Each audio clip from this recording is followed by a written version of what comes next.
أعوذ بالله من الشيطان الرجيم.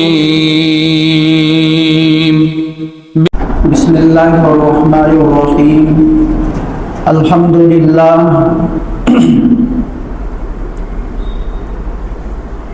الحمد لله وكفى وسلام على عباده الذين اصطفى أما بعد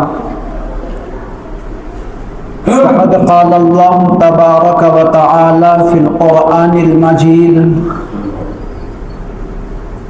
أعوذ بالله من الشيطان الرجيم. بسم الله الرحمن الرحيم. ومن يبتغ غير الإسلام دينا فلن يقبل منه وقال الله تعالى في موضع آخر: إن الدين عند الله الإسلام. عن البراء بن عازب رضي الله عنهما قال: أمرنا رسول الله صلى الله عليه وسلم بعيادة المريض واتباع الجنازة، أو كما قال عليه الصلاة والسلام.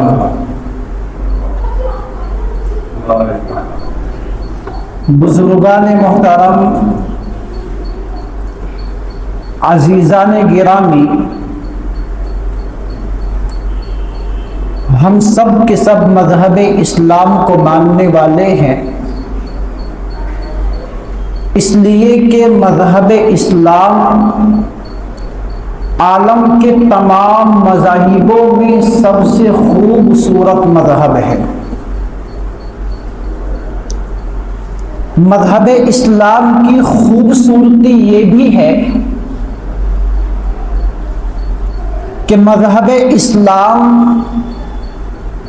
امن اور سلامتی کا پیغام دیتا ہے۔ مذہب اسلام آپس میں پیار اور محبت سکھاتا ہے، اور مذہب اسلام اللہ تبارک و تعالیٰ کے نزدیک بھی پسندیدہ مذہب ہے۔ اور مذہب اسلام کے علاوہ اللہ تبارک و تعالیٰ کے یہاں کوئی دوسرا مذہب قابل قبول نہیں ہے۔ گویا آپ یوں کہہ لیجئے کہ مذہب اسلام اپنی تمام تر خصوصیات کا حامل ہے، بے شمار خوبیوں سے بھرا ہوا یہ مذہب اسلام ہے، جس کے ہم ماننے والے ہیں، جس کے ہم پیروکار ہیں۔ ہم جس دین کو مانتے ہیں اس کی بے شمار خوبیوں میں سے ایک خوبی یہ بھی ہے کہ یہ اپنے ماننے والوں کو آپس میں پیار اور محبت کا پیغام دیتا ہے، ایک دوسرے کے ساتھ خیر خواہی اور حسن سلوک کی تعلیم دیتا ہے، اور یہ ایک دوسرے کے حقوق کو ادا کرنے کی تلقین کرتا ہے۔ اور یہ حقوق وہ حقوق ہے کہ جب ان حقوق کی ادائیگی کی جاتی ہے اور ایک مسلمان دوسرے مسلمان کے ان حقوق کو ادا کرتا ہے تو معاشرے کے اندر خوبصورتی پیدا ہوتی ہے، معاشرے کے اندر پیار اور محبت کا درخت پروان چڑھتا ہے، اور بغض، نفرت، عداوت، آپس میں کینہ، یہ تمام کی تمام چیزیں جو ان کا درخت ہوتا ہے اس کی شاخیں سوکھ جاتی ہے۔ انہی تمام حقوق میں سے کہ جن حقوق کو ادا کرنے کی مذہب اسلام دعوت دیتا ہے، تعلیم دیتا ہے، تلقین کرتا ہے، انہی حقوق میں سے ایک مسلمان کا دوسرے مسلمان پر ایک حق یہ بھی ہے کہ کہ جب کوئی مسلمان یا کوئی بھائی بیمار ہو جائے تو اس کی بیماری میں اس کی عیادت کی جائے. مگر افسوس کی بات یہ ہے کہ آج مریض کی عیادت کرنا ہمارے معاشرے کے اندر یہ ایک بھولی ہوئی سنت بن چکی ہے. جبکہ مریض کی عیادت کرنا ہر انسان جانتا ہے کہ مریض کی عیادت کرنا مریض کو تسلی پہنچانا ہے، اس کے دل کو سکون پہنچانا ہے. اور مذہب اسلام کے اندر، مذہب اسلام کی تعلیم میں مریض کی عیادت کرنے کے بڑے فضائل وارد ہوئے ہیں. مریض کی عیادت کرنا بہت بڑے اجر اور ثواب کا کام ہے، نہایت اونچے درجے کا نیک عمل ہے، اور انسان کی یہ فطری ضرورت بھی ہے. اور اللہ تبارک و تعالیٰ کے یہاں مقبول ترین عبادتوں میں سے یہ ایک عبادت بھی ہے. انسان کی فطری ضرورت تو اس طور پر ہے کہ جو بندہ کبھی اپنی زندگی میں بیمار ہوا ہو یا کسی پریشانی سے دوچار ہوا ہو، وہ اس بات کو بخوبی جانتا ہے، اس بات کا بہت اچھے طریقے سے اس کو احساس ہے کہ جب کوئی بیمار ہوتا ہے تو وہ اس بات کا خواہش مند رہتا ہے، اس کی تمنا یہ رہتی ہے کہ کوئی تو ہو جو اس کے پاس بیٹھے، اس سے بات چیت کرے، اس کا حال چال پوچھے، اس کی مزاج پرسی کرے. کیوں؟ اس لیے کہ جب ایک بیمار سے اس کی بیماری کے بارے میں پوچھا جاتا ہے، اس کا حال چال معلوم کیا جاتا ہے اور اس کی مزاج پرسی کی جاتی ہے، تو میرے بھائیوں اس کے دل کو سکون ملتا ہے، اس کے دل کو تسلی حاصل ہوتی ہے، اس کے دل کو اطمینان حاصل ہوتا ہے. تو اسی اطمینان کو حاصل کرنے کے لیے اور اسی خوشی کو دینے کے لیے شریعت اسلام کے اندر اور احادیث شریفہ میں مریض کی عیادت کرنے کے بڑے فضائل وارد ہوئے ہیں. اور اللہ تبارک و تعالیٰ کے یہاں سے مریض کی عیادت کرنے پر بڑے انعام اور اکرام کی بشارت سنائی گئی ہے. چند حدیثیں میں آپ حضرات کی خدمت میں عرض کرتا ہوں جن سے پتہ چلتا ہے کہ مریض کی عیادت کرنا کتنے اونچے درجے کا عمل ہے، کتنے بڑے اجر و ثواب کا کام ہے. آؤ میں آپ کو بتاتا چلوں. حضرت جابر رضی اللہ تعالی عنہ سے مروی ہے، وہ فرماتے ہیں میرے آقا جناب نبی اکرم صلی اللہ علیہ وسلم نے ارشاد فرمایا اور مریض کی عیادت کی فضیلت کو بیان کیا. آپ نے فرمایا کہ جب کوئی مسلمان بندہ کسی مریض کی عیادت کے لیے جاتا ہے تو وہ اللہ کی رحمت کے دریا میں مسلسل اس وقت تک رہتا ہے جب تک کہ وہ اپنے بھائی کی مریض کی عیادت کرتا ہے. اور جب وہ اپنے مریض بھائی کے پاس اس کی عیادت کے لیے بیٹھتا ہے تو جناب نبی اکرم صلی اللہ علیہ وسلم ارشاد فرماتے ہیں کہ وہ اللہ کی رحمت کے دریا میں غرق ہو جاتا ہے، اللہ کی رحمت کے دریا میں ڈوب جاتا ہے. میرے بھائیوں اس سے بڑی فضیلت اور کیا ہوگی کہ چھوٹے سے عمل پر اللہ کی تمام رحمتیں انسان کے اوپر متوجہ ہو جاتی ہے. اور آپ کو بتاتا چلوں حضرت علی رضی اللہ تعالیٰ عنہ سے منقول ہے، حضرت علی رضی اللہ تعالیٰ عنہ بیان کرتے ہیں کہ میں نے آپ علیہ السلام کو ارشاد فرماتے ہوئے سنا کہ جب کوئی بندہ اپنے مریض بھائی کی عیادت کے لیے صبح کے وقت جاتا ہے اور اس کی عیادت کرتا ہے تو اللہ کے نبی فرماتے ہیں کہ اللہ کی نورانی مخلوق یعنی 70,000 فرشتے اس کے لیے شام تک دعائے مغفرت کرتے رہتے ہیں. اور اگر شام کو مریض کی عیادت کے لیے جاتا ہے تو 70,000 فرشتے یعنی اللہ کی نورانی مخلوق اس جانے والے کے لیے دعائے مغفرت کرتے رہتے ہیں یہاں تک کہ صبح ہو جاتی ہے۔ اللہ اکبر، کتنا بڑا اجر ہے میرے بھائیوں۔ ذرا سا وقت دینے پر آپ سے کوئی مال کا مطالبہ نہیں ہے، کسی ہدیے کا مطالبہ نہیں ہے، کسی تحفے کا مطالبہ نہیں ہے، بس اپنے قیمتی وقت میں سے اگر کوئی اپنے مریض بھائی کے لیے، اس کی مزاج پرسی کے لیے اپنے قیمتی وقت سے 5 یا 10 منٹ نکالتا ہے، یا 5 اور 10 منٹ بھی مطلوب نہیں ہے، اگر جا کر کے بس کھڑا کھڑا یہ معلوم کر کے آ جائے کہ بھائی آپ کی طبیعت کیسی ہے، آپ اچھے تو ہیں، آپ کو گھبرانے کی ضرورت نہیں ہے، انشاءاللہ آپ صحیح ہو جائیں گے اگر اللہ نے چاہا، آپ کی بیماری دور ہو جائے گی۔ اس طرح کے کلمات کہنے پر اللہ کی نورانی مخلوق کی دعاؤں کا یہ مستحق بن جاتا ہے۔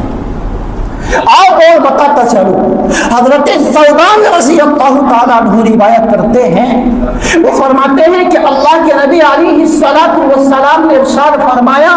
کہ جب کوئی بندہ اپنے بھائی مریض کی عیادت کے لیے جاتا ہے تو جب تک وہ اپنے مریض بھائی کی عیادت میں رہتا ہے اس وقت تک وہ مسلسل اللہ کی جنت کے تازہ پھلوں کو چنتا رہتا ہے۔ میرے بھائیوں، قربان جائیے نبی اکرم علیہ السلام کی ذات اقدس پر، اللہ کی قسم آپ کی امت پر یہ اللہ کا انعام ہے کہ ذرا ذرا سے عمل پر، چھوٹے چھوٹے سے عمل پر اللہ جنت کے باغات میں سے اس کو تازہ پھلوں کے چننے کا موقع عطا فرماتا ہے۔ میرے بھائیوں، اگر آج ابھی کسی کی طرف سے ہدیے کے طور پر ہمیں کہیں کا ٹکٹ مل جائے کہ بھئی آپ کو وہاں گھومنے کے لیے جانا ہے، فلاں شہر بہت خوبصورت ہے، آپ کو وہاں سیر کے لیے جانا ہے، تو خدا کی قسم ہماری خوشی کے ٹھکانے نہیں رہتے، ہم بڑے خوش ہوتے ہیں اور اپنے قیمتی وقت میں سے بھی اپنا وقت نکال لیتے ہیں اور اس سیر کے لیے جاتے ہیں۔ میرے بھائیوں، قربان جاؤ نبی اکرم علیہ السلام پر کہ مریض کی عیادت کرنے پر اللہ کی جنت میں گھومنے کا موقع ملتا ہے، اور صرف گھومنے کا نہیں بلکہ اللہ نے جو جنت میں تازہ پھل رکھے ہیں ان کو چننے کا موقع اللہ تبارک و تعالی عطا فرماتے ہیں۔ آؤ اس سے بھی بڑھ کر آپ کو بتاتا چلوں، مریض کی عیادت کرنا کوئی چھوٹا عمل نہیں ہے، غیر معمولی عمل نہیں ہے، بلکہ حدیث کے اندر آتا ہے کہ مریض کی عیادت کرنا اللہ تبارک و تعالیٰ کی عیادت کرنے کے مترادف ہے، اللہ کی مزاج پرسی کرنے کے مترادف ہے۔ میرے بھائیوں، حدیث میں آتا ہے کہ جب کوئی بندہ اپنے مریض بھائی کی عیادت کرتا ہے اور مریض بھائی کی بیماری میں اس کی مزاج پرسی کرتا ہے تو وہ گویا کہ اللہ کی عیادت کرتا ہے، اللہ کی مزاج پرسی کرتا ہے۔ اگرچہ اللہ ہر بیماری سے، ہر تکلیف سے پاک ہے، منزہ ہے، بری ہے، اللہ کو کبھی کوئی تکلیف لاحق نہیں ہو سکتی، کوئی بیماری لاحق نہیں ہو سکتی، لیکن خدا کی قسم قربان جاؤ نبی اکرم علیہ السلام کی ذات اقدس پر کہ اللہ نے آپ کی امت پر یہ انعام کیا کہ اس امت کے لیے مریض کی عیادت کی فضیلت کو اجاگر کرنے کے لیے حدیث کے اندر یہ بات کہی گئی۔ چنانچہ حضرت ابو ہریرہ رضی اللہ عنہ بیان کرتے ہیں کہ نبی اکرم علیہ السلام نے ارشاد فرمایا، اللہ عز و جل کل قیامت کے دن ابن آدم سے کہے گا، یعنی بندے سے کہے گا، اے ابن آدم تو نے میری عیادت کیوں نہیں کی تھی؟ اے ابن آدم تو نے میری عیادت کیوں نہیں کی تھی؟ ابن آدم کہے گا، پاک اللہ آپ تو رب العالمین ہیں، آپ کو تو کبھی تھکن بھی محسوس نہیں ہوتی، آپ بیمار کیسے ہو سکتے ہیں؟ ولا یعودہ حفظہما، آپ تو دونوں جہانوں کی حفاظت کرتے ہیں تب بھی آپ کو تھکن محسوس نہیں ہوتی۔ لا تأخذ تأخذه سنة ولا نوم, آپ کو تو اونگ تک نہیں آتی, آپ کو تکلیف کیسے ہو سکتی ہے؟ اللہ فرمائے گا کیا تجھے پتہ نہیں تھا کہ تیرے پڑوس میں فلاں انسان بیمار تھا, تیرے پڑوس میں تیرا بھائی بیمار تھا, تیری رشتہ داری میں فلاں انسان بیمار تھا, کیا تجھے معلوم نہیں تھا کہ اگر تو اس کی عیادت کے لیے جاتا تو مجھے اس کے پاس پاتا؟ اللہ اکبر میرے بھائیوں, کتنا بڑا اجر ہے, کتنے بڑے اونچے, کتنا اونچا عمل ہے مریض کی عیادت کرنا. لیکن آج ہم نے صرف اور صرف اس کو بھولی ہوئی سنت بنا دیا ہے. مریض کی عیادت کرنا یہ مسنون عمل ہے, سنت ہے, لیکن ہم نے آج سنت کو بھی بھلا دیا. آؤ نبی اکرم علیہ الصلوۃ والسلام کا معمول بتاتا چلوں. اللہ کے نبی علیہ الصلوۃ والسلام سے مصروف ترین انسان اس کائنات کا کوئی انسان نہیں ہو سکتا. آپ کی جتنی مشغولی تھی کوئی دنیا میں آنے والا انسان اتنا مشغول نہیں ہو سکتا, لیکن اس کے باوجود آپ علیہ الصلوۃ والسلام بیمار کی خبر ہوتے ہی فوراً اس کی عیادت کے لیے پہنچ جاتے تھے, اور آپ مریض کی عیادت کیا کرتے تھے. اس کے پاس بیٹھ کر تسلی بھرے کلمات کہتے تھے, ایسے کلمات کہتے تھے جن سے اس کے دل کو سکون ملتا تھا. میرے بھائیوں مختصر کر رہا ہوں, لیکن خدا کی قسم افسوس ہوتا ہے, حیرت ہوتی ہے, تعجب ہوتا ہے میری حالت پر, آپ کی حالت پر, مسلمانوں کی حالت پر, ایمان والوں کی حالت پر, اپنے آپ کو مسلمان کہنے والوں کی حالت پر. آج ایک مسلمان کے لیے اپنے سگے بھائی کی عیادت کے لیے وقت نہیں ہے. آج ایک مسلمان کے لیے اپنے پڑوسی کی عیادت کے لیے وقت نہیں ہے. آج اس کے پاس اتنا وقت نہیں رہا کہ اپنے رشتہ داری میں جا کر کے وہ کسی کی عیادت کر لے اور کسی کا حال چال معلوم کر لے. میرے بھائیوں خدا کی قسم ایسا بھی منظر دیکھا گیا ہے کہ بھائی ہے, دیوار بیچ میں ہے, مکان دونوں کے آپس میں ملے ہوئے ہیں, بھائی ہے, سگے بھائی ہے, ادھر بھائی ایک بیمار ہے, 1 سال ہو گیا, 2 ہو گئے, 3 ہو گئے, کئی سالوں سے 4 پائی پر پڑا ہوا ہے, لیکن اس خبیث بھائی کو جو اس کا دوسرا چھوٹا یا بڑا سگا بھائی ہے, اس کو آج تک کبھی توفیق نہیں ہوئی کہ جا کر کے اپنے بھائی کا حال چال معلوم کر لے, اس کی مزاج پرسی کر دے. ایسا منظر دیکھنے میں آیا ہے. خدا کی قسم مسلمانوں میرے بھائیوں, اس کی بیماری تو اس کو کھاتی ہی ہے, لیکن اس سے زیادہ اس انسان کو جو بیمار ہوتا ہے اس سے زیادہ یہ غم کھاتا ہے کہ جب آج میرا پڑوسی, یہ میرا بھائی میری زندگی میں مجھے دیکھنے کے لیے تیار نہیں ہے, میرا حال چال پوچھنے کے لیے تیار نہیں ہے, تو میرے جانے کے بعد یہ میرے بچوں کے ساتھ کیسا سلوک کرے گا؟ میرے بھائیوں اس کی بیماری سے زیادہ اس کو یہ ٹینشن اور یہ غم کھا جاتا ہے. اس لیے میرے بھائیوں چھوٹا سا عمل ہے خدا کی قسم, لیکن چھوٹے سے عمل پر اللہ نے بڑے اجر رکھے ہیں.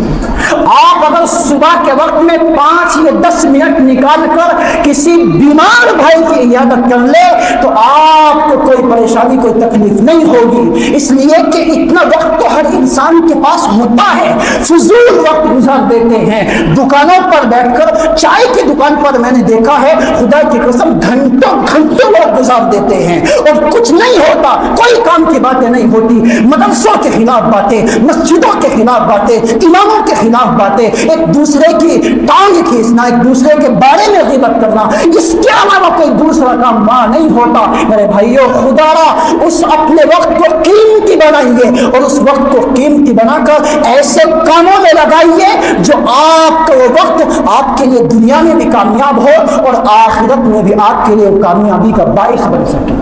اس لیے آج اللہ کے گھر میں بیٹھ کر کے انشاءاللہ یہ عزم کرو کہ آج کے بعد انشاءاللہ ہم کسی غرض کی بنا, کسی غرض کے بغیر آج کے بعد ہم اپنے بھائیوں کی عیادت کریں گے انشاءاللہ. اللہ مجھے بھی ہم سب کو خوب عمل کی توفیق عطا فرمائے. آمین. وما علینا الا البلاغ.